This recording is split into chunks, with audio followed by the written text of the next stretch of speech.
Behold, the final boss of Hungarian animation. The Tragedy of Man is director Marcel Yankovic's most ambitious film, his most enduring, meditative, and daring work of art. Production started in 1988. The movie was released in 2011. He spent 23 years working on this movie incrementally because it well over-exceeded the budget of animated films at the time. Also, after the fall of communism in Hungary, Yankovic could no longer rely on state-funded productions to execute his ideas. And considering the political bullshit he faced on and after the production of White Mare, yeah, it makes sense why he went independent for this. Not only that, but this was a near 3-hour movie that was meant to be a millennium-spanning epic, and no studio in their right mind would fund a mad artist's vision unless it was a guaranteed monetary success. Yet, through all this fuckery and 2-decade independent production hell, the film was eventually fully realized into a smashing success. But he showcased the individual segments throughout the years at film festivals and select Hungarian TV stations. Because, well, he wasn't just gonna sit on this stuff, he needed to make some money. You know, now that I think about it, this is kind of like the antithesis of what happened with Richard Williams and Thief and the Cobbler. The Tragedy of Man tells the story of Adam and Eve, who are captured by Lucifer as he brings them through the different eras of mankind, reincarnated as people of said eras, to show that humanity is a hopeless, inferior species that only creates misery for themselves. It's expertly crafted, sophisticatedly written, incredibly nuanced, deeply profound, forever relevant, and being a Yankovic's film,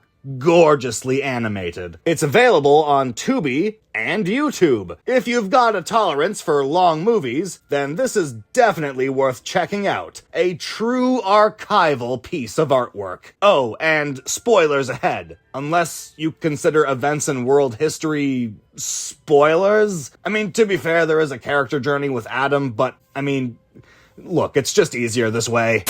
The film begins with the creation of the universe. God is all like, hey, look at me, I'm God, I just made the universe and Adam and Eve, what are you gonna do about it? Then Lucifer is like, kinda mid, bro. And God is like, what ho? You think you're hot shit? And then Lucifer is like, us angels are like 1,000,000 times better than humans, also they're stupid. And God is like, alright, get out, you don't like my art project. Enter the Garden of Eden, where Adam and Eve are told to stay away from the forbidden fruit, only to be coaxed and tempted by Lucifer, and ultimately give in to eating the apple. God abandons Adam and Eve, and challenges them to live without him in this barren world. And so Lucifer takes them on a millennium odyssey. He reincarnates them as different figures, royal and peasant, to gather a full scope of humanity's folly. Adam desperately holds on to his hope that there is more to humanity than a legacy of savagery, control, brutality, and bloodshed, but Lucifer seems to keep being proven right at every turn. But we'll dive into those details later. Each era they enter is animated in a completely different style than the last. From fully painted crossfades, Egyptian hieroglyphics, ancient Greek vase paintings and Roman sculptures, Middle Eastern tapestry, and as we enter the modern ages, it becomes more graphic and monochrome, and eventually fading into a dull haze. My favorite segments are when Adam is reincarnated as Prince Tancred of Galilee. The artwork literally looks like an 11th century painting come to life,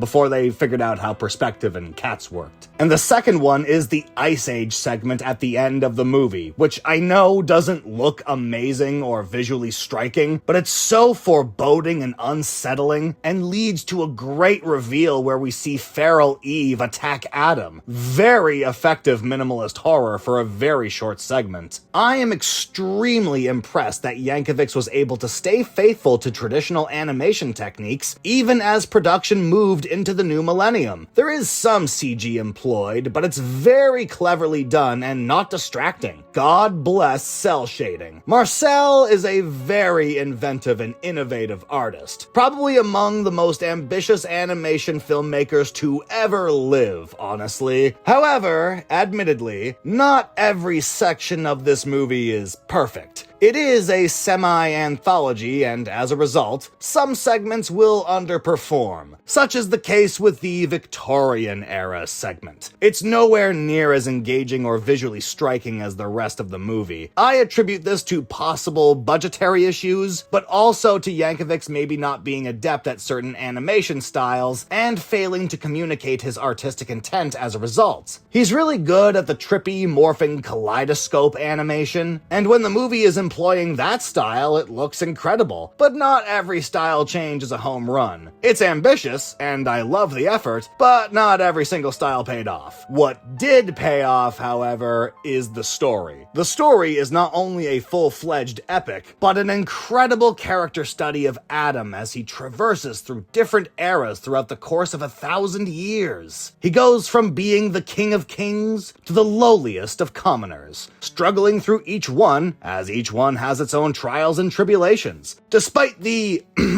tragedy of man that surrounds him, Adam tries to find the right path to go forward with. But as he comes to learn, even if he does find a quote-unquote one-size-fits-all solution, even that comes with detrimental sacrifices and drawbacks. No matter what, there will always be conflict and casualties. A monkey's paw for every choice. It's a hard lesson for Adam, but it's also the encompassing theme of the entire film. Struggle, as unpleasant as it is an integral part of life. But it's that very struggle that gives us purpose, the very essence of the human condition. We may not have asked for this existence, and this existence will not always be kind to us, but it doesn't mean that it isn't valuable, because there are so many things you can do with it. And while it may be a struggle, nothing in life worth doing is easy. This film, despite taking so long to complete, has a clear vision and statement it wants to get across, and it does so quite brilliantly. It never gets lost in the sauce and always keeps its goals clear. The Shakespearean way these characters talk draws you into the seriousness and intensity of what they're saying, and always keeps your attention. Even the flaws it has aren't enough to destroy the overall story, theme, and character work this film has. Marcel Yankovic is honestly such an incredible artist, and I have immense respect for the guy. Not many directors can spend a quarter of their life tooling away at their magnum opus and have it pay off this effectively. Like, it's truly high art of biblical proportions.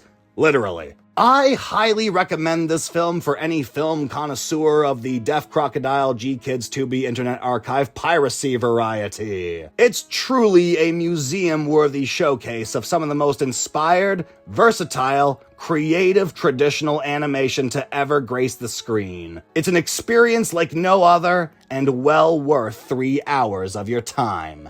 And with that, I think I'm done. You know, for such a long movie, I thought I'd have more to say about it. But, I mean, despite its hefty runtime, it's pretty straightforward and easy to grasp. Maybe I can pad this out by talking in circles and word salads. Thanks for watching, and buy my Christmas album.